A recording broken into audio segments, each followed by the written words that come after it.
നമസ്തേ. മറുപടിയിലേക്ക് മാന്യപ്രേക്ഷകർക്ക് സ്വാഗതം.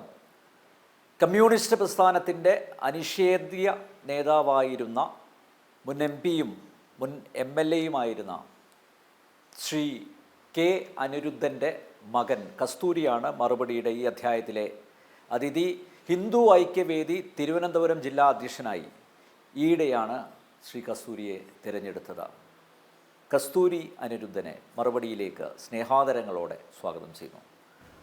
സ്വാഗതം. മറുപടിയിലേക്ക് സ്വാഗതം. എങ്ങനെയാണ് ഇത്രയും പ്രഗത്ഭനായിട്ടുള്ള കമ്മ്യൂണിസ്റ്റ് നേതാവായിട്ടുള്ള ഒരച്ഛൻ്റെ മകൻ ഈ മേഖലയിലേക്ക് എത്തിപ്പെട്ടത്? ഇത് ഈ പലരും ഞെട്ടിയതുപോലെയോ അല്ലെങ്കിൽ ചില മീഡിയ പറഞ്ഞതുപോലെയോ ഇത് വളരെ പെട്ടെന്നുള്ളൊരു എടുത്തുചാട്ടമൊന്നുമല്ല. പ്രധാനമായിട്ടും ഞാൻ BJP-യിലേക്കല്ല പോയത്. ഞാൻ ഇപ്പോൾ പ്രവർത്തിക്കാൻ തയ്യാറായത്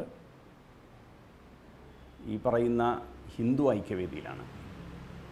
കഴിഞ്ഞ ഒരു 25 വർഷമായിട്ട് ഞാൻ വിവിധ ഹിന്ദു ധർമ്മ പ്രവർത്തനങ്ങളിൽ വ്യാപൃതനാണ്. ഒരു ഭാരവാഹിത്വവും സ്വീകരിച്ചില്ല, ഒന്നും വേണമെന്നാവശ്യപ്പെട്ടിരുന്നില്ല. അത് ഒരു ചെറിയ കൂട്ടായ്മയായാലും അതിൽ ചെയ്യാവുന്ന പരമാവധി സിൻസിയറായിട്ട് ആ കാര്യം ഫുൾ കമ്മിറ്റ്മെൻറ്റോടുകൂടി ചെയ്തിരുന്നു. വീട്ടിലെ സാഹചര്യം നോക്കിയാൽ അച്ഛൻ വലിയ കമ്മ്യൂണിസ്റ്റ്, ഇത് മാത്രമേ നാട്ടുകാർക്ക് അറിയാവൂ.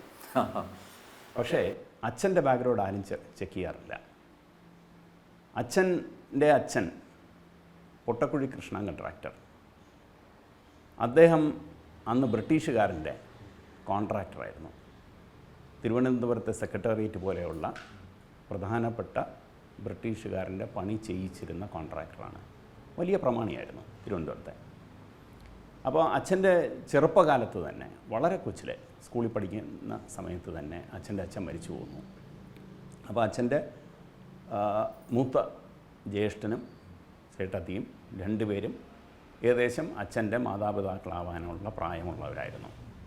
അത്രയും എന്നുവെച്ചാൽ നമ്പർ ഓഫ് ചിൽഡ്രൻ അത്രയും ആണ് അന്ന്. അച്ഛന് ഇളയ ഒരാളേ ഉള്ളൂ. അപ്പോൾ ബാക്കി ചേച്ചിയുണ്ട്, ചേട്ടനുണ്ട്. അച്ഛൻ്റെ അമ്മയും അതുപോലെ തന്നെ ചെറുപ്പത്തിൽ മരിച്ചു പോകുന്നു. അപ്പോൾ അച്ഛനുമില്ല അമ്മയും ഇല്ല, ചെറുപ്പകാലത്ത് തന്നെ ആ ഒരു അവസ്ഥയിലെത്തുന്നു. പക്ഷേ അച്ഛൻ പറഞ്ഞിട്ടുണ്ട്, മരണത്തിന് ഏകദേശം 8 വർഷം മുമ്പ് വരെ അച്ഛൻ കിടപ്പിലാവുന്നു, പെട്ടെന്ന് പാരലൈസ്ഡ് ആവുന്നു. അപ്പോൾ അച്ഛൻ്റെ മുഴുവൻ ശുശ്രൂഷയും ചെയ്ത് വളരെ അച്ഛനുമായിട്ട് ആത്മീയമായി അടുക്കാൻ പറ്റിയ സമയങ്ങളുണ്ടായിരുന്നു ആ 8 വർഷത്തിൽ.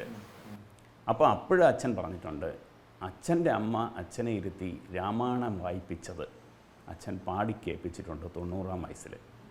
ഞാനും എൻ്റെ ഭാര്യയും ഇരിക്കുമ്പോൾ നല്ല നീളം ആ ഒരു ഈണത്തിൽ രാമായണം അച്ഛൻ പാടും. അത് അച്ഛൻ്റെ ബാല്യകാലത്ത് അച്ഛൻ്റെ അമ്മ പഠിപ്പിച്ചതാണ്. ഇത് കഴിഞ്ഞ് അച്ഛൻ്റെ ജ്യേഷ്ഠൻ്റെ കൂടെയാണ് അച്ഛൻ്റെ ജീവിതം മുഴുക്കയും. അച്ഛൻ സ്കൂളിൽ ചെന്ന് സെൻറ്റ് ജോസഫ് സ്കൂളിൽ പഠിച്ചുകൊണ്ടിരുന്ന കാലം ചിലപ്പോൾ നീണ്ടുപോകും ഈ ഒരു സംഗതി, കാരണം അത് അത്ര ഒരു ചരിത്രമുണ്ട് അതിന്. അച്ഛൻ സ്റ്റുഡൻറ്റ് കോൺഗ്രസ്സിൽ പ്രവർത്തിക്കാൻ തീരുമാനിക്കുന്നു. വീട്ടിലറിയില്ല, ജ്യേഷ്ഠനറിയില്ല. ഖദർ ഷർട്ടും ഖദർ മുണ്ടും കൊണ്ടുവന്ന് വീട്ടിൽ കയറാൻ പറ്റാത്തതുകൊണ്ട് ഇതിനെ ചുരുട്ടി വിറക് വരയിൽ വെച്ചിട്ടാണ് അച്ഛൻ വീട്ടിൽ കയറിക്കൊണ്ടിരുന്നത് സെൻറ്റ് ജോസഫ് സ്കൂളിൽ പഠിക്കുമ്പോൾ. ആ സ്കൂളിൽ നിന്ന് ഒരു സമരത്തിന്, ജവഹർലാൽ നെഹ്റുവിനെതിരെ ഒരു ബയണറ്റ് ചാർജിങ് നടക്കുന്ന സ്വാതന്ത്ര്യ സമരത്തിൻ്റെ കാശ്മീരിൽ നടന്ന സംഭവം അടുത്ത ദിവസം പിള്ളേരെ വിളിച്ചിറക്കി സെൻറ്റ് ജോസഫ് സ്കൂളിൽ. അങ്ങനെ സ്കൂളിൽ നിന്ന് പുറത്താക്കി. അത് കഴിഞ്ഞ് അവിടെ നിന്ന് SMA സ്കൂളിൽ പോയി വീണ്ടും സ്വാതന്ത്ര്യ സമരത്തിൽ പങ്കെടുക്കുന്നു, അവിടെ നിന്നും പുറത്തായി. അത് കഴിഞ്ഞ് സ്കൂളിൽ നിന്ന് പുറത്തായി എന്ന് പോലും അറിയാതെ എന്നും പുസ്തകവും എടുത്ത് പൊയ്ക്കൊണ്ടിരുന്ന ആ ബാലൻ ഏകദേശം 1 വർഷം കഴിഞ്ഞപ്പോഴാണ് ഇദ്ദേഹത്തിന് സെൻറ്റ് ജോസഫിൽ പഠിപ്പിച്ച ഒരു അധ്യാപകൻ ചോദിച്ചോടെ നീ എവിടെ പോകുന്നു? ഞാൻ സാർ ഇങ്ങനെയൊക്കെയാണ് പറ്റിയത്, നിനക്ക് മര്യാദയ്ക്ക് പഠിക്കാമെങ്കിൽ വാ, ഞാനിപ്പോൾ ഇവിടെയുള്ള കോട്ടാറിലുള്ള സ്കൂളിലാണ് പഠിപ്പിക്കുന്നത്, നിനക്ക് അവിടെ വന്ന് പഠിക്കാം, മെട്രിക്കുലേഷൻ പാസ്സാവാം. അവിടെ പോയി ചേർന്നു. അവിടെ ചേർന്നിട്ട് വീണ്ടും അവിടെ ഒരു സ്വാതന്ത്ര്യ സമരത്തിൻ്റെ ഒരു നിരോധിക്കപ്പെട്ട യോഗത്തിൽ പങ്കെടുക്കുന്നു. പോലീസ് ലാത്തിച്ചാർജായി, ഓടിയില്ല. അദ്ദേഹത്തിനെ അറസ്റ്റ് ചെയ്ത് ലോക്കപ്പിലാക്കി. 2-3 ദിവസം കഴിഞ്ഞാണ് അച്ഛൻ്റെ ജ്യേഷ്ഠനെ അറിയുന്നത്. വക്കീലിനെ കൊണ്ടുപോയി ജാമ്യം എടുത്തുകൊണ്ടുപോയി. ഇതാണ് അച്ഛൻ്റെ ചരിത്രം. ടെററായിരുന്നു അല്ലേ പണ്ട് തൊട്ടേ? അദ്ദേഹം ടെറർ എന്ന് പറയാൻ പറ്റില്ല.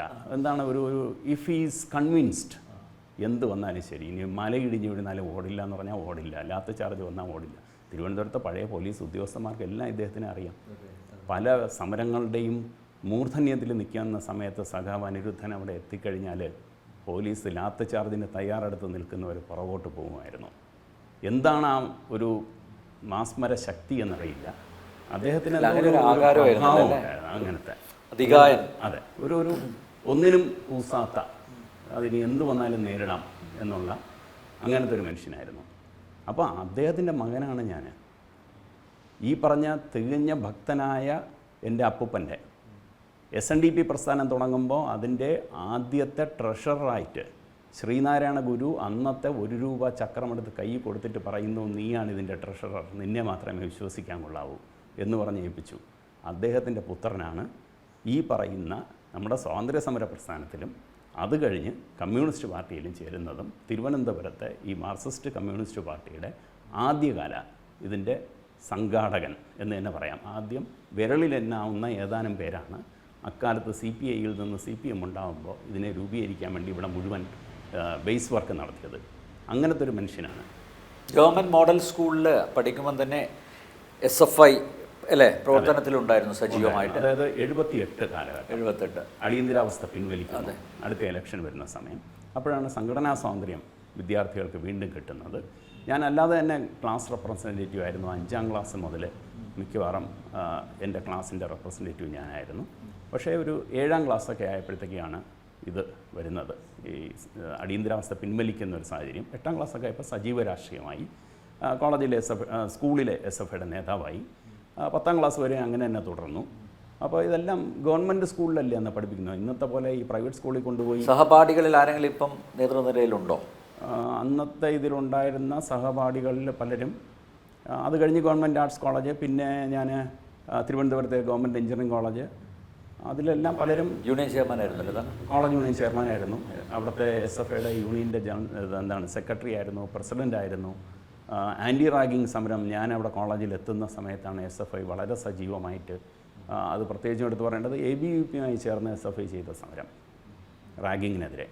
അപ്പോൾ അങ്ങനെയൊക്കെ ചെയ്ത് ആ ക്യാമ്പസിൽ ശുദ്ധമായ രാഷ്ട്രീയം നയിച്ചവരാണ് ഞങ്ങൾ.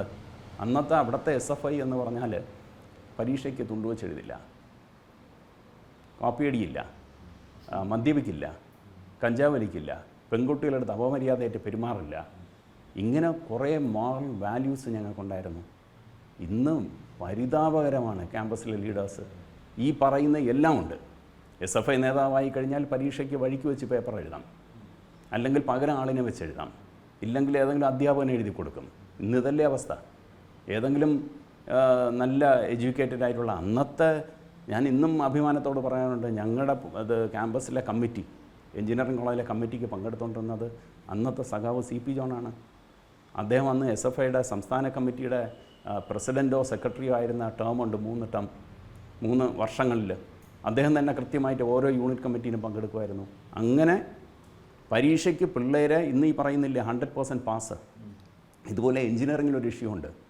അതായത് ഫസ്റ്റ് ഇയറിൽ ജോയിൻ ചെയ്താൽ സെക്കൻഡ് ഇയറിൽ നിന്ന് തേർഡ് ഇയറിൽ പോകണമെങ്കിൽ എല്ലാ പരീക്ഷയും ഫസ്റ്റ് ഇയറിൻ്റെ പാസ്സായിരിക്കണം, എങ്കിലേ അടുത്തേൽ വിടൂ. ബാക്കി എല്ലാ സംഘടനകളും SFI ഒഴിച്ച് ടോട്ടൽ പ്രൊമോഷൻ വേണമെന്ന് ആവശ്യപ്പെടുന്നു. ഞങ്ങൾ ഇതിനെതിരെ, ഒഴുക്കതിനെതിരെ ടോട്ടൽ പ്രൊമോഷൻ വരരുത്, ഇത് വിദ്യാർത്ഥികളുടെ ഭാവി അവതാളത്തിലാക്കും, ഒരിക്കലും പാസ്സാവില്ല, കാരണം കോളേജിൽ നിന്ന് അങ്ങ് പുറത്തു പോകും എന്ന് പറഞ്ഞ് ഞങ്ങളിതിനെ എതിർത്ത് നിന്നവരാണ്. അപ്പോൾ അങ്ങനെയുള്ള ഒരു കമ്മിറ്റ്മെൻറ്റുള്ള, ഒരു സോഷ്യൽ കമ്മിറ്റ്മെൻറ്റുള്ള ഒരു രാഷ്ട്രീയത്തിൽ നിന്നവരാണ്. പ്രിൻസിപ്പിൾഡായിരുന്നു പ്രധാനമായിട്ട്. ഇന്ന് ആ മൂല്യബോധം ഒരു മാർക്ക് പോലും കൂടുതൽ കിട്ടിയിട്ടില്ല SFI പ്രവർത്തിച്ചുകൊണ്ട്, കുറഞ്ഞിട്ടേ ഉള്ളൂ. എനിക്ക് തോന്നുന്നു ഇന്ന് SFIയുടെ സംസ്ഥാന നേതാവാണെങ്കിൽ അതിൻ്റെ ഒരു ക്രൈറ്റീരിയ എന്ന് പറയുന്നത് കൂടുതൽ ക്രിമിനൽ കേസുകളിൽ പ്രതിയാവുക, അല്ലെ പ്രതിസ്ഥാനത്ത് വരിക, ഈ ക്ലാസ്സുകളിൽ പോകാതെ ഇരിക്കുക. അതിനുള്ള ഉദാഹരണം നമ്മുടെ മുന്നിൽ ഉണ്ടല്ലോ. പേര് പറയണ്ട. അതെ, അത് ഞാൻ സമരങ്ങളിൽ പങ്കെടുത്തിട്ടുണ്ട്. പ്രത്യേകിച്ചും എഞ്ചിനീയറിംഗ് കോളേജിൽ, ഞാൻ കോളേജിൽ SFIയുടെ നേതാവായിരിക്കുന്ന സമയത്ത് അന്നാണ് പ്രൈവറ്റ് പോളിടെക്നിക്കെതിരെയുള്ള സമരം. ആ സമരത്തിൽ 1 മാസം തിരുവനന്തപുരത്ത് എഞ്ചിനീയറിംഗ് കോളേജ് അടച്ചിടേണ്ടി വന്നു. കാരണം ഞങ്ങളാരെയും വിളിച്ചിറക്കിയിട്ടില്ല, വിദ്യാർത്ഥികൾ ക്ലാസ്സിൽ കയറാൻ തയ്യാറല്ല. ആ രീതിയിൽ ഞങ്ങൾ പൊളിറ്റിക്കൽ ക്യാമ്പയിൻ ചെയ്യാൻ പറ്റി. ആ സമയത്ത് ടി.എം. ജേക്കബാണ് അന്ന് എഡ്യൂക്കേഷൻ മിനിസ്റ്റർ. ആ സമരത്തിൽ കേരളത്തിലാകെ 2 വിദ്യാർത്ഥികളെ സസ്പെൻഡ് ചെയ്യപ്പെട്ടിട്ടുള്ളൂ സമരത്തിൽ പങ്കെടുത്തതിന്. ഒന്ന് ഞാനും അന്നത്തെ കോളേജ് യൂണിയൻ ചെയർമാൻ SFIയുടെ സതീഷ് എന്ന് പറയുന്ന ആൾ.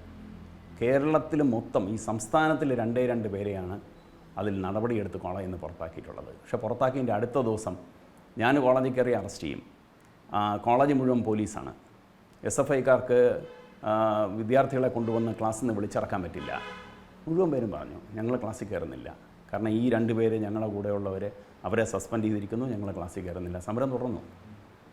ആ രീതിയിൽ വരെ അത്രയും ഗ്രാസ് റൂട്ട് ലെവലിൽ വിദ്യാർത്ഥികളുടെ ഹൃദയങ്ങളിൽ സ്ഥാനം പിടിച്ച് നമ്മൾ പറയുന്ന ആദർശത്തിന് കൂടെ നിർത്താൻ പറ്റിയിട്ടുണ്ട്. പിന്നെ ഇതെല്ലാം കഴിഞ്ഞ് എന്താണ് ഇന്നത്തെ സ്റ്റാർട്ടപ്പ് എന്ന് പറയുന്ന ഈ സംഭവം ഉണ്ടല്ലോ, അതായത് ഒരു 95 എന്നല്ല, സത്യം പറഞ്ഞാൽ 99% സ്റ്റാർട്ടപ്പുകളും താമസിയാതെ പൂട്ടും. അതാണ് സത്യാവസ്ഥ. കാരണം പഠിച്ചിറങ്ങുന്ന പിള്ളേർക്ക് എവിടെന്നെങ്കിലും ഗ്രാൻഡ് കിട്ടും, അല്ലെങ്കിൽ വീട്ടിൽ നിന്ന് കുറേ പൈസയും വാങ്ങിച്ച് ഞാൻ നാളെ മുതലേ മുതലാളിയാവാൻ പോകുന്നു എന്നുള്ള ഭാവത്തിലാണ് പല സ്റ്റാർട്ടപ്പും തുടങ്ങുന്നത്. ശരിയാണ്. സ്റ്റാർട്ടപ്പിൻ്റെ ആരാണോ സ്റ്റാർട്ട് ചെയ്യുന്നത് he is the first worker. അതാദ്യം മനസ്സിലാക്കണം. എവിടെന്നെങ്കിലും ഗ്രാൻഡ് അല്ലെങ്കിൽ ലോൺ കിട്ടി ആദ്യം ചെയ്യണത് എന്താണ്? ഒരു കാറ് വാങ്ങിക്കും, നല്ലൊരു മൊബൈൽ ഫോൺ വാങ്ങിക്കും. ഇതൊന്നും പ്രൊഡക്റ്റീവ് അല്ല. അപ്പോൾ ഇവർ ഇങ്ങനെയുള്ള കാര്യങ്ങളിൽ പോയിട്ട് കൂലിക്കാളിനെ വെച്ച് ജോലി ചെയ്യിക്കൂ. ഇവർ ജോലി ചെയ്യില്ല. രണ്ടാമത്തെ സംഗതി, മാർക്കറ്റിനെ കുറിച്ച് അറിയില്ല, മാനുഫാക്ചറിങ് പ്രാക്ടീസസ് അറിയില്ല, ഇതെങ്ങനെ എഫിഷ്യൻ്റായിട്ട് റൺ ചെയ്യണമെന്ന് അറിയില്ല. യാതൊരു പരിജ്ഞാനവും ഇല്ലാതെ, യാതൊരു എക്സ്പീരിയൻസും ഇല്ലാതെ കൊച്ചുകുട്ടികൾ ഇതിലേക്ക് ചാടി ഇറങ്ങും. പ്രത്യേകിച്ചും കേരളത്തിലൊരു ഇൻഡസ്ട്രി നടത്തി ഒരു പാരമ്പര്യവും ആർക്കുമില്ല. ഇത് അതെ അതെ, അതിനെ പറ്റിയൊരു അറ്റ്മോസ്ഫിയർ അല്ലല്ലോ കേരളത്തിലുള്ളത്. അറ്റ്മോസ്ഫിയർ അല്ല. നമുക്ക് നമ്മുടെ ഫാമിലി ബാക്ക്ഗ്രൗണ്ട് അതായിരിക്കണം. ഇപ്പോൾ നല്ലൊരു കച്ചവടക്കാരൻ്റെ മകൻ കച്ചവടക്കാരനാവാം, അവൻ ആ ഫീൽഡിൽ നിന്നാൽ. നമ്മളീ പഠിപ്പിക്കുന്ന ഒന്ന് തന്നെ പ്രായോഗികമായി നമുക്ക് ഉപയോഗമുള്ളതല്ല. ഇന്നത്തെ വിദ്യാഭ്യാസ രീതി ആ രീതിയിലേക്ക് അധപ്പതിച്ചു പോയി. എന്തോ കുറേ പറയുന്നു. എന്താണ് ഇപ്പോൾ സ്കൂളിൽ തന്നെ പറഞ്ഞു കഴിഞ്ഞാൽ സ്വന്തം പേര് കൃത്യമായിട്ട് എഴുതാൻ അറിയില്ല, 10ാം ക്ലാസ് പാസ്സായി. ഈ അവസ്ഥയിലാണ് നമ്മുടെ വിദ്യാഭ്യാസം ഇന്ന് കേരളത്തിൽ എത്തി നിൽക്കുന്നത്. അപ്പോൾ അതിൽ ഇങ്ങനെ വന്നപ്പോഴത്തേക്കും ഞങ്ങൾ 3 പേരും കൂടെ ഒരു തീരുമാനമെടുത്തു, ഇനി ഇത് നടത്തിക്കൊണ്ട് പോയിട്ട് കാര്യമില്ല, നമുക്ക് അവരവരെ വഴി പോകാം. ഒരാൾ IIM പോയി. സ്റ്റാർട്ടപ്പ് തുടങ്ങിയപ്പോഴായിരുന്നു ഇത് 1987 പാസ്സാവുന്നു. 89 മെക്കാനിക്കൽ എഞ്ചിനീയറിംഗ് ബിരുദം പൂർത്തിയാക്കിയ ശേഷം അല്ലേ? അതെ. അത് കഴിഞ്ഞാണ് സ്റ്റാർട്ടപ്പ് ഇത് വരുന്നത്. ഞങ്ങൾ 3 പേരാണ്. 2 പേര് ജൂനിയേഴ്സ് ആയിരുന്നു. ഒരാൾ ഇലക്ട്രോണിക് എഞ്ചിനീയർ, ഒരാൾ മെക്കാനിക്കൽ എഞ്ചിനീയർ. അപ്പോൾ നല്ലൊരു കോമ്പിനേഷനാണ്. ഓട്ടോമൊബൈൽ, ഇലക്ട്രോണിക് ഗാഡ്ജറ്റ്സ് ഇതായിരുന്നു ഞങ്ങളുടെ. അത് ഞങ്ങളല്ല, വേറെ ആരും ഇല്ല കേരളത്തിലോ അല്ലെങ്കിൽ സൗത്ത് ഇന്ത്യയിലോ ഇത് മാനുഫാക്ചർ ചെയ്യുന്നവർ. എന്നാലും നമുക്കിത് വിറ്റ് തീർക്കാനുള്ള ആ ഒരു എന്താണ് വേണ്ടത് അതില്ല. ഒരു കമ്പനിയിൽ പോയിട്ട് അഡ്രസ്സ് ചെയ്യാനായിട്ട് അവിടെ എല്ലാം ചെന്ന് നമ്മൾ ഈ നോർത്ത് ഇന്ത്യയിലൊക്കെ ചെല്ലുമ്പോഴാണ് അറിയുന്നത് ഒരു വലിയ കമ്പനി തുടങ്ങുമ്പോൾ ഒരു ഹീറോ ഹോണ്ട അല്ലെങ്കിൽ ഈ പുതിയതായി പറയുന്ന ഈ മാരുതി ഉദ്യോഗ് ലിമിറ്റഡ്, ഇവരുടെ ആൻസിലറീസ് കംപ്ലീറ്റ് അതിൻ്റെ അപ്പുറവും ഇപ്പുറവും സ്മോൾ സ്കെയിൽ ഇൻഡസ്ട്രി ആയിട്ട് ഡെവലപ്പ് ചെയ്താണ് വരുന്നത്. അവർ തന്നെ അവരെ പഠിപ്പിക്കും എങ്ങനെ ചെയ്യണമെന്ന്. നമുക്കിവിടെ കേരളത്തിൽ ഇരുന്നു കൊണ്ട് യാതൊരു വിവരവും ഇല്ലാതെ നമ്മളിത് ഒരു സാധനം ഉണ്ടാക്കി കഴിയുമ്പോൾ ഇതിൻ്റെ 1000 ഉണ്ടാക്കാമെന്ന് പറഞ്ഞ് നമ്മളങ്ങ് ഇറങ്ങും. ഈ 1000ത്തിന് മുടക്കിയ പൈസയും ഈ ചെയ്ത പ്രവൃത്തിയും എല്ലാം അവസാനം വേസ്റ്റാവും. ഇത് ആക്രിക്ക് കൊടുക്കാനേ കൊള്ളൂ. ഈ അവസ്ഥയിലേക്ക് എത്തും. അങ്ങനെയാണ് ഡൽഹിയിൽ പോകുന്നു. അപ്പോൾ ഡൽഹിയിൽ പോയി ഫരീദാബാദ് എന്ന് പറയുന്ന ഡൽഹി ബോർഡർ, ഹരിയാന, നല്ലൊരു അഗ്രികൾച്ചറൽ ഏരിയയാണ്. അവിടെയുള്ള ഇൻഡസ്ട്രിയൽ ഏരിയയിലാണ് അന്ന് വർക്ക് ചെയ്യുന്ന ഓട്ടോമീറ്റേഴ്സ് എന്നൊരു കമ്പനി. ഒരു ഈ മാർവാടി രാജസ്ഥാനി പഴയ ബിർള ഗ്രൂപ്പ് അതിൻ്റെ ഫാമിലിപ്പെട്ട ഒരു ആളാണ് അത് റൺ ചെയ്യുന്നത്. അവിടെ നല്ല പെർഫോമൻസ് ആയിരുന്നു. അവരവിടെ നിന്ന് എടുത്തിട്ട് അവരുടെ railway product division Noida, that is in UP, Delhi ബോർഡറിൽ ഇപ്പുറത്തെ സൈഡ്, നോയിഡയിൽ പോകുന്നു, അവിടെ വർക്ക് ചെയ്യുന്നു. അപ്പോൾ ഈ ഡൽഹിയിൽ എത്തിയപ്പോഴേ അറിഞ്ഞു IIT ബോംബെയിൽ പോയി ഇനിയിപ്പോൾ എന്തായാലും MDes, മാസ്റ്റർ ഇൻ ഡിസൈൻ എന്ന് പറഞ്ഞുള്ള ഇൻഡസ്ട്രിയൽ ഡിസൈൻ കോഴ്സിന് ചേർന്നേ പറ്റൂ, ഇതിനാണ് എൻ്റെ ജീവിതം എന്ന് മനസ്സിൽ തോന്നി. ആ ഒരു ആപ്റ്റിറ്റ്യൂഡ് നേരത്തെ ഉണ്ടായിരുന്നു അല്ലേ? നേരത്തെ ആർട്ടിസ്റ്റാണല്ലോ, പടം വരയ്ക്കും. സ്കൂളിൽ നഴ്സറി മുതൽ പടം വരയ്ക്കും. അത് വീട്ടിലാർക്കും അറിയില്ലായിരുന്നു. ഈ ചുവരിൽ വരപ്പൊന്നുമില്ല കൊച്ചിലെ. അപ്പോൾ നഴ്സറി ചെന്നപ്പോൾ അവിടെയുള്ള സ്വന്തം അമ്മമാരെ പോലെയുള്ള ടീച്ചർമാർ അവരിത് മനസ്സിലാക്കി അച്ഛനെ വിളിച്ചു പറഞ്ഞു. അച്ഛനന്ന് PTA പ്രസിഡൻ്റാണ്. നിങ്ങളുടെ മകൻ നന്നായിട്ട് പടം വരയ്ക്കണം, പടം വരയ്ക്കുന്നുണ്ട്, അവന് കളർ പെൻസിലൊക്കെ വാങ്ങിച്ചു കൊടുക്കണം, ഇതിന് വേണ്ട സഹായങ്ങൾ ചെയ്തു കൊടുക്കണം. അവരവിടെ നിന്ന് എന്നെ കോമ്പറ്റീഷന് കൊണ്ടുപോയി പ്രൈസ് വാങ്ങിച്ചു. അപ്പോൾ ഇതെന്തോ നമ്മളിതൊരു നേഴ്സറിയിൽ ഓടിക്കളിക്കും പോലെ ഈ ജോലി അങ്ങ് ചെയ്യുകയാണ്. കാരണം ഇറ്റ്സ് എ നാച്ചുറൽ ഫ്ലെയർ. അതെ. അത് കഴിഞ്ഞ് സ്കൂളിൽ മോഡൽ സ്കൂളിൽ വരുന്ന 1ാം ക്ലാസ് മുതൽ 10ാം ക്ലാസ് വരെ കസ്തൂരി സ്ഥിരം സ്കൂൾ അസംബ്ലിയിൽ രാവിലെ എന്തെങ്കിലുമൊക്കെ പ്രൈസ് വാങ്ങിച്ചുകൊണ്ട് വരുന്നു. ഹെഡ് മാസ്റ്റർ അതിനെ വാങ്ങിച്ച് അനുമോദിക്കുന്നു, അവിടെ വെച്ച് വീണ്ടും തരുന്നു. ഇത് ഞാൻ 5ാം ക്ലാസ്സിൽ പഠിക്കുമ്പോൾ, കാരണം 5 to 10 ആണ് ആ ഒരു മെയിൻ സ്കൂൾ, ആ ചുവന്ന കെട്ടിടമുള്ള. അവിടെ 10ാം ക്ലാസ്സിൽ പഠിക്കുന്ന ചേട്ടന്മാർക്ക് വരെ അറിയാം കസ്തൂരി എന്നൊരു കൊച്ചു പയ്യൻ ഇതാ ഇതിങ്ങനെ വന്ന് നല്ല ഒരു പടം വരയ്ക്കുന്നു. ഞാൻ അറിയാത്ത രഹസ്യങ്ങളാണ്. അതായത് ഇപ്പോഴാണ് പലരും മനസ്സ് തുറന്ന് പറയണത്. ഞങ്ങളൊക്കെ വലുതായിരിക്കുമ്പോൾ ഒരു കസ്തൂരി അവിടെ ഇരുന്ന് പെയിൻറ്റിങ് കോമ്പറ്റീഷൻ പടം വരയ്ക്കും. ഞങ്ങൾ ആ പെയിൻറ്റിങ് എങ്ങനെ വരയ്ക്കണമെന്ന് നോക്കി നിന്നിട്ടുണ്ട്. ഈ നമുക്കിതൊന്നും അറിഞ്ഞൂടല്ലോ. അന്ന് നല്ലൊരു കാര്യമെന്ന് വെച്ചാൽ ഈ കൊച്ചിലെ വലിയ അഹംഭാവമൊന്നുമില്ല, ഈശ്വരവിശ്വാസവും ഈ ഭഗവാനെ തൊഴുന്ന ശീലമൊന്നും ഇല്ലെങ്കിലും ചെയ്യുന്ന കാര്യം കൃത്യമായിട്ട് അങ്ങ് ചെയ്യും, വേറെ ഒന്നും നോക്കില്ല. അപ്പോൾ ഇത് കഴിഞ്ഞപ്പോഴത്തേക്കും ജൂനിയേഴ്സ്, ഞാൻ 10ലെത്തിയപ്പോൾ 5ാം ക്ലാസ് തൊട്ടുള്ള പിള്ളേരും ഇത് കാണുകയാണ്. അപ്പോൾ ഇന്ന് പുറത്തിറങ്ങാൻ പലയിടത്ത് ചെല്ലുമ്പോൾ എനിക്ക് യാതൊരു അറിവും ഇല്ലാത്ത ഒരാൾ പെട്ടെന്ന് കസ്തൂരിയല്ലേ, പണ്ട് മോഡൽ സ്കൂളിൽ പഠിച്ചതല്ലേ എന്ന് ഇങ്ങോട്ട് പരിചയപ്പെടുമ്പോഴാണ് ഞാനിത് ഓർമ്മിക്കുന്നത്. ഓ, ഞാൻ ഇത്രയും വലിയൊരു സംഭവമായിരുന്നു ഞാൻ അറിഞ്ഞില്ല, ഇത്രയും ആരാധകരുണ്ടായിരുന്നെന്ന്. അപ്പോൾ അതെല്ലാം കഴിഞ്ഞ് IIT 15 പേർക്ക് അഡ്മിഷൻ കിട്ടും. ഒരു വർഷത്തിൽ total India 2 level test, complete creative ടെസ്റ്റാണ്. അതായത് എനിക്കൊന്നും കാണാതെ പഠിച്ചെഴുതണ്ട, എനിക്ക് ഏറ്റവും ഇഷ്ടപ്പെട്ട പരീക്ഷ. അപ്പോൾ അവിടെ ചെല്ലുക, പറഞ്ഞ സംഗതി വരച്ച് എക്സ്പ്ലെയിൻ ചെയ്യുക. അതിൽ സെലക്റ്റഡായി. ഈ 15 പേരെ സെലക്ട് ചെയ്തതിൽ അന്ന് എനിക്ക് 7ാം റാങ്കിലെങ്ങാണ്ടാണ് സെലക്ട് ചെയ്തത്. അപ്പോൾ മഹാരാഷ്ട്രയാണ്. ഡെഫിനറ്റ്ലി അതിനകത്ത് കുറച്ച് ഈ അധ്യാപകരുടെ ഇടയിൽ കൂടി കുറേശ്ശെ ഈ മറാഠി സ്പിരിറ്റ് തുടങ്ങിയ സമയമാണ് ആ ക്യാമ്പസിൽ. കാരണം IIT ബോംബെ തുടങ്ങുന്നത് മലയാളികളെ വെച്ച് തുടങ്ങിയതാണ് ഒറിജിനലി. മിക്കവാറും നോൺ ടീച്ചിങ് സ്റ്റാഫിലൊക്കെ ഒരുപാട് മലയാളികളുണ്ടായിരുന്നു. കാരണം ഈ ഒരു സ്കില്ലുള്ള എഡ്യൂക്കേറ്റഡ് ആയിട്ടുള്ള എല്ലാ ലെവലിലുമുള്ള സ്റ്റാഫ് വേണമല്ലോ. അപ്പോൾ ടൈപ്പിങ്ങിനൊക്കെ പണ്ടേ മലയാളി വളരെ എക്സ്പേർട്സാണ്. പിന്നെ നമ്മുടെ ഈ ടെക്നിക്കൽ വർക്ക് ചെയ്യാനായിട്ട്. അപ്പോൾ അങ്ങനെ ഒരുപാട് മലയാളികളെയൊക്കെ വെച്ച് തുടങ്ങി. പിന്നെ ആയപ്പോൾ അവർ വളരെ ക്ലിയറായിട്ട് ഇതിനകത്ത് മറാഠീസിനെ കയറ്റിയാൽ മതി എന്നുള്ളൊരു എഴുതി വയ്ക്കാത്തൊരു നിയമം ആ രീതിയിലായി തുടങ്ങി. അവിടെ സ്പിരിറ്റ് വന്നു. പക്ഷേ ഇതെല്ലാം കഴിഞ്ഞ് ആ 2 വർഷത്തിൽ അവിടെ പഠിക്കുന്ന സമയത്ത് ഞാനൊരു തീരുമാനം എടുത്തു. ഈ ജോലി കഴിഞ്ഞ് ഞാൻ പോസ്റ്റ് ഗ്രാജുവേഷന് പോവുകയാണ്. വീട്ടിൽ നിന്ന് ഒരു പൈസ വാങ്ങിച്ച് ഫീസ് അടയ്ക്കാനോ ജീവിക്കാനോ പാടില്ല. ഇന്നത്തെ പിള്ളേരാണെങ്കിൽ അങ്ങനെയല്ല, പഠിക്കും, പിന്നെയും പഠിക്കും. എന്ത് പഠിക്കുന്നു? കമ്പ്യൂട്ടർ പഠിക്കുന്നു, എന്തെങ്കിലും ഉപയോഗമുണ്ടോ? ഒരു ഉപയോഗമില്ല, DTP പഠിക്കും. വീട്ടിൽ നിന്ന് വാരിക്കോരി കൊടുക്കുകയും ചെയ്യും. മോനെന്തോ വലിയ സംഭവം പഠിക്കുകയാണ്. വീട്ടിൽ നിന്ന് പൈസ വാങ്ങിക്കില്ല. 2000 രൂപ സ്റ്റൈപ്പൻ്റ് ഉള്ളൂ. അതിൽ 200 രൂപ പിടിച്ചിട്ടേ തരൂ. That is A fees. അപ്പോൾ ആ 1800 രൂപ വെച്ച് ഞാനും എൻ്റെ ഭാര്യയും എല്ലാ കാര്യങ്ങളും നടത്തിക്കൂടി. ഇതിന് വേണ്ടുന്ന നമ്മുടെ എക്യുപ്മെൻറ്റ്സ്, നമുക്ക് വേണ്ടുന്ന ആർട്ട് മെറ്റീരിയൽസ് ഇതെല്ലാം വാങ്ങിക്കണം. ഇതൊക്കെയാണ് ഈ ഈശ്വര സഹായം എന്ന് പറയണത്. കാരണം പുള്ളിക്കാരി എൻ്റെ കൂടെ ഉണ്ടെങ്കിലും അവിടെ ചെന്നപ്പോഴത്തേക്കും നല്ലൊരു ഡാൻസറാണ്, ഭരതനാട്യം കൊച്ചിലെ മുതലേ, കർണാടക സംഗീതം അറിയാം. എങ്ങനെയോ ആരോ അറിഞ്ഞു, ഒരു കാര്യം ചെയ്യുമോ, ക്ലാസ് എടുക്കുമോ, എൻ്റെ കുട്ടിയെ പഠിപ്പിക്കുമോ എന്ന് പറഞ്ഞ് ഒരു സ്ഥലം അവർ വാടകയ്ക്കെടുത്ത് അവിടെയുള്ള അമ്മമാർ, ഈ കുട്ടികളുടെ അമ്മമാർ, ഒരു ഡ്രൈവിംഗ് സ്കൂൾ നടക്കുന്ന ഈ മുറിയുടെ അത്രയുള്ളൊരു മുറി, ആ മുറി ഡെയിലി 2 മണിക്കൂർ വാടകയ്ക്കെടുക്കുന്നു.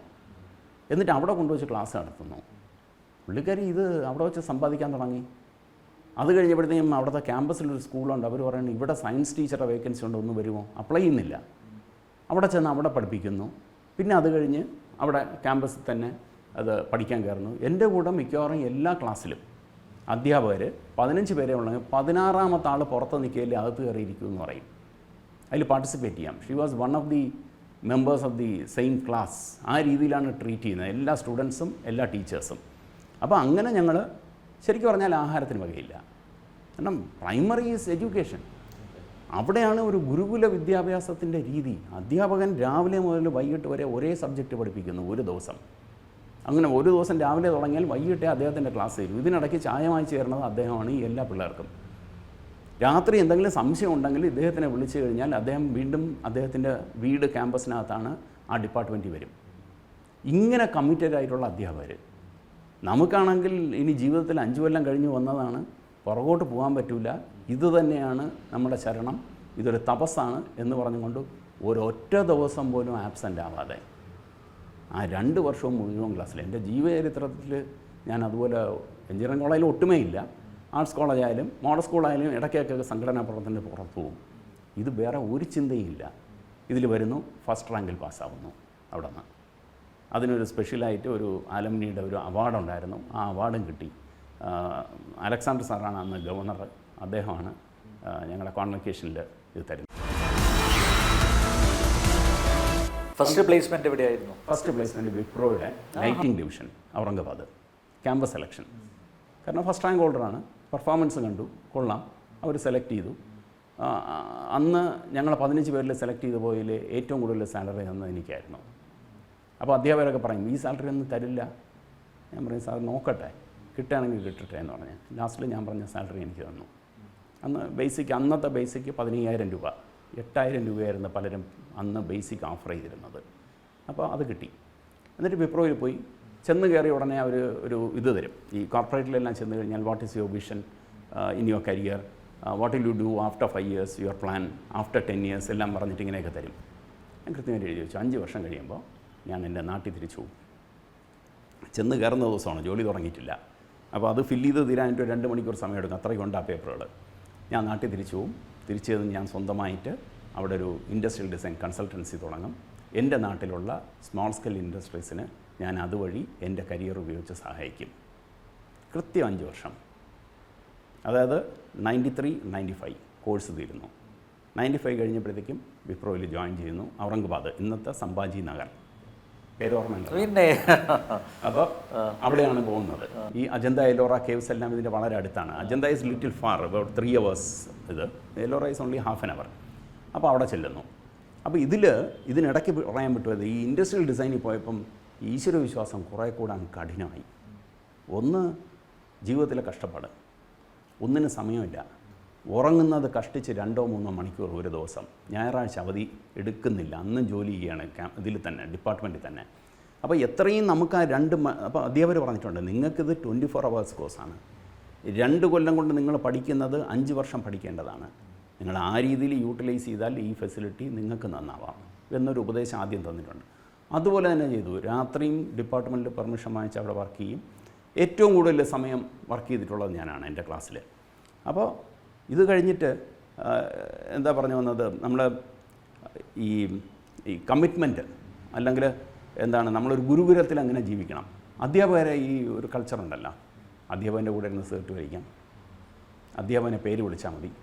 ഇതെല്ലാം ഈ നാഷണൽ ഇൻസ്റ്റിറ്റ്യൂട്ട് ഓഫ് ഡിസൈൻ അല്ലെങ്കിൽ ഇവിടെ ഇതൊക്കെ ആണുങ്ങളും പെണ്ണുങ്ങളും കുറേ കൂടെ ഫ്രീ ആയിട്ട് ഇൻറ്ററാക്ട് ചെയ്യുക, എല്ലാം ഈക്വലാണ് എന്നൊക്കെ ഉള്ള ഒരു ഇതുണ്ട്. അവിടെയും ഒരു വ്യത്യാസമാണ്. ഒന്ന് മാരീഡ് മാൻ, രണ്ടാമത് അധ്യാപകരെ എല്ലാം സാറെന്നേ വിളിക്കൂ. കാരണം എന്താണ്, അച്ഛൻ കൊച്ചിലെ പറഞ്ഞിട്ടുണ്ട്, അധ്യാപകനായാൽ മടത്ത് കെട്ടുണ്ടെങ്കിൽ അപ്പം അഴിച്ചിടണം. എവിടെ വെച്ച് കണ്ടാലും അദ്ദേഹത്തിന് 2 കൈയും കുപ്പി വണങ്ങണം. അതിന് എത്ര വലിയവനായാലും ഇത് ചെയ്തിരിക്കണം. അപ്പോൾ അവിടെ ചെന്ന് എല്ലാ അധ്യാപകരെയും സാറെന്നെ വിളിക്കും. മറ്റവരെല്ലാം അദ്ദേഹത്തിൻ്റെ ഷോർട്ട് നെയിം വിളിക്കും. അതായത് ഭണ്ഡാരി, പ്രൊഫസർ ഭണ്ഡാരിയാണെങ്കിൽ ബാൻഡിനെ വിളിക്കൂ. നക്കർണി എന്ന് പറഞ്ഞ ഹെഡ് ഓഫ് ദ ഡിപ്പാർട്ട്മെൻറ്റ് അദ്ദേഹത്തിനെ നാടു എന്ന് അഡ്രസ്സ് ചെയ്യും. അപ്പോൾ നമുക്കിതില്ല, നമുക്കെല്ലാം സാറാണ്. അപ്പോൾ അവരിങ്ങോട്ട് തിരിച്ചതുപോലെ കളിയാക്കും. കാരണം അവർ ഒരു ബംഗാളി അധ്യാപനമുണ്ട്. അപ്പോൾ അദ്ദേഹം പറയും സർ എന്ന് ഇങ്ങോട്ട് അഡ്രസ്സ് ചെയ്ത് കളയും. അപ്പോൾ എന്നാലും നമുക്ക് അദ്ദേഹത്തിൻ്റെ പേര് വിളിക്കാൻ തോന്നില്ല. അപ്പോൾ ഇതെല്ലാം കഴിഞ്ഞാണ് വിപ്രോയിൽ ചെല്ലുന്നു. വിപ്രോയിൽ നിന്ന് വിട്ടുവരാനുള്ള രണ്ടാമത്തെ കാരണം അമ്മയ്ക്ക് ഫസ്റ്റ് ഹാർട്ട് അറ്റാക്ക്. അപ്പോൾ 2000 ഇവിടെ വന്നോ തിരിച്ച്? കൃത്യം 2000 ഇവിടെ എത്തി. അപ്പോൾ അമ്മ പറഞ്ഞു, ഔറംഗാബാദിൽ നിന്ന് ഇവിടെ വരണമെങ്കിൽ 2-3 ദിവസം എടുക്കും. ഫ്ലൈറ്റ് കയറിയാലും ബോംബെയിൽ വരണം. പിന്നെ അവിടെ നിന്ന് ബോംബെ വന്നിട്ട് ഫ്ലൈറ്റ് കയറി വരാൻ പറ്റും. ഇത് വേണ്ട, അടുത്തെവിടെയെങ്കിലും ഒരു ജോലി. ശരി, അങ്ങനെയാണെങ്കിൽ സൗത്ത് ഇന്ത്യയിൽ നോക്കാമെന്നായി. പെട്ടെന്നൊന്നും നടക്കുന്നില്ല.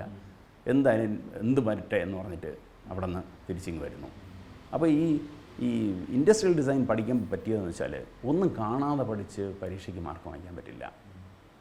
100% ഇൻറ്റേർണൽ അസസ്മെൻറ്റ് എന്ന് വെച്ചാൽ നമ്മുടെ ഡേ ടു ഡേ പെർഫോമൻസ് നോക്കിയാണ് നമുക്ക് മാർക്ക്, അല്ലാതെ അവസാനത്തെ പരീക്ഷയ്ക്കുള്ള മാർക്കല്ല. ഇതിൽ നമുക്ക് എന്തെങ്കിലും ഒരു സംഗതി ക്രിയേറ്റ് ചെയ്യണം. അവിടെ ഒരു പ്രോബ്ലം നമുക്ക് തരുന്നു, ഇന്നേ വരെ ആരും ചെയ്തിട്ടില്ലാത്ത ഒരു സാധനം നാളെ രാവിലെ അവിടെ കാണിക്കണം, അല്ലെങ്കിൽ ഒരാഴ്ച കഴിയുമ്പോൾ അത് കാണിക്കണം. ഇതെവിടെ നിന്നുണ്ടാവും? ഇതൊരു വിത്ത് കൊണ്ടിടുമ്പോൾ ആ വിത്ത് എങ്ങനെ നമ്മൾ വെള്ളം ഒഴിച്ച് വളർത്തുമ്പോൾ അതിൽ നിന്ന് കുരുത്ത് വരുന്നോ, ഇതുപോലെ നമ്മുടെ ബുദ്ധിയിൽ ഇത് തെളിയണം. അതെ, ആ ഇൻബോൺ ടാലൻറ്റും ഉണ്ടാവണം അല്ലേ? ടാലൻ്റ് കൊണ്ടാണ്, അതിനൊരു ഈശ്വരാനുഗ്രഹമുണ്ട്. തീർച്ചയായും. ടാലൻ്റ് മാത്രമല്ല, ആ ടാലൻ്റ് എന്ന് പറയുന്നത് നമ്മളിൽ കിടക്കുന്ന വിത്താണ്. ആ വിത്തിനെ നമ്മൾ അതിൻ്റെ രീതിയിൽ അതിനെ പോഷിപ്പിച്ചെടുത്താൽ, അതിനുള്ള സാഹചര്യം കൊടുത്താൽ, ഈ ടാലൻ്റാണ് അകത്തിരുന്നിട്ട് അവിടെ പോകാനുള്ള വിളിയായി വന്നുകൊണ്ടിരുന്നത്. അവിടെ ചെന്നപ്പോൾ അത് നമ്മുടെ ഗുരുകുലമായി. ആ ഗുരുകുലത്തിൽ ഇതിനെ നമ്മൾ പരമാവധി നമ്മൾ ഡെഡിക്കേറ്റ് ചെയ്ത് വർക്ക് ചെയ്തപ്പോൾ, അഹംഭാവമില്ലാതെ പൂർണ്ണ സമർപ്പണത്തോടും അധ്യാപകരെ ഗുരുക്കന്മാരായി കരുതി നമ്മൾ ചെയ്തപ്പോൾ അവരുടെ എല്ലാം അനുഗ്രഹം ചൊരിഞ്ഞു. അതിൽ ഇത് നന്നായി വന്നു. അത് അന്നും ഇന്നും ആ അനുഗ്രഹം അവിടെ നിൽപ്പുണ്ട്. ഹിന്ദു ഐക്യവേദി തിരുവനന്തപുരം ജില്ലാ അധ്യക്ഷൻ ശ്രീ കസ്തൂരി അനിരുദ്ധനുമായുള്ള അഭിമുഖം ഇവിടെ പൂർണ്ണമാവുന്നില്ല. വീണ്ടും അടുത്തയാഴ്ച ഇതേ ദിവസം ഇതേ സമയം.